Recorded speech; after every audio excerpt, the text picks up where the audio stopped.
લોકસભાની ચૂંટણીમાં ઓડિયો કોલનું રાજકારણ ગરમાયેલું છે. પુરુષોત્તમ રૂપાલા બાદ ભાજપના જ નેતા પુરુષોત્તમ હિરપરાનો વાણીવિલાસ સામે આવેલો છે.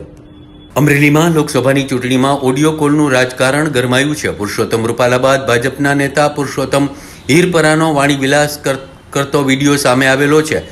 વડિયા વિસ્તારના ખેડૂત અને પૂર્વ સરપંચ સાથે તાલુકા પંચાયતના પ્રમુખનો વાણીવિલાસ સામે આવેલો છે. વડિયાના ખજૂરી પીપળિયાથી બનતા માર્ગને લઈને તાલુકા પંચાયતના પ્રમુખ અને ખેડૂત વચ્ચે રકઝક થયેલી હતી.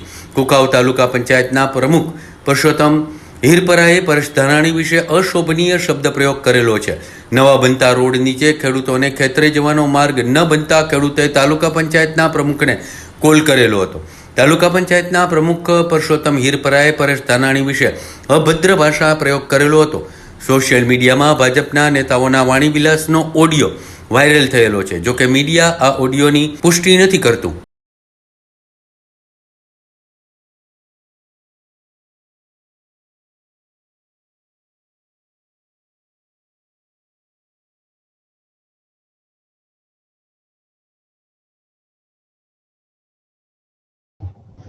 હેલો, કલ્યાણભાઈ બોલું છું. હવે નવરા થયા?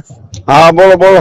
આપણે આ જે ખેડૂતના ખેતરે આપણે જે ગટર થઈ છે હુંવરથી, એમાં ખેડૂતના ખેતર માટે જવા માટે કઈ પુલિયા કે એવું કઈ શેક નહીં એમાં? નહીં, એસ્ટિમેટ પણ નથી હો ભાઈ, આપણે 100 ખર્ચે કરવાની. 100 ખર્ચે તો આ બધા કેવડું ઓલું થાય. તો આપણે આ ખજૂરીમાં કેમ કર્યા? ક્યાં ગણે ખજૂરીમાં તો માગેલા હતા, એ પછી બન્યો છે.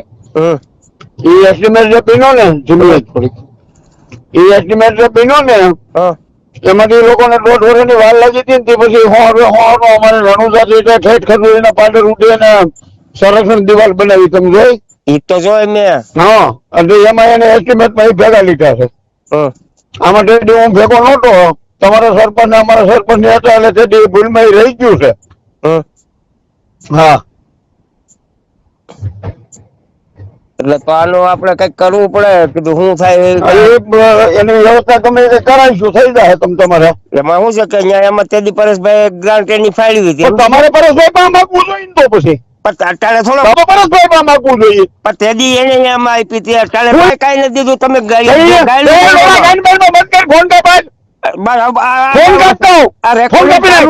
તો હવે ભાઈ જોઈ આમાં આ તમારા ભાજપ વાળાને આ તકલીફ. ભાજપનો તો ફોન કાપી નાખ. ગાય જતો લીધો મારા પેટ નો હોય તો મારાના પેટ ના દીકરો થતો બહુ.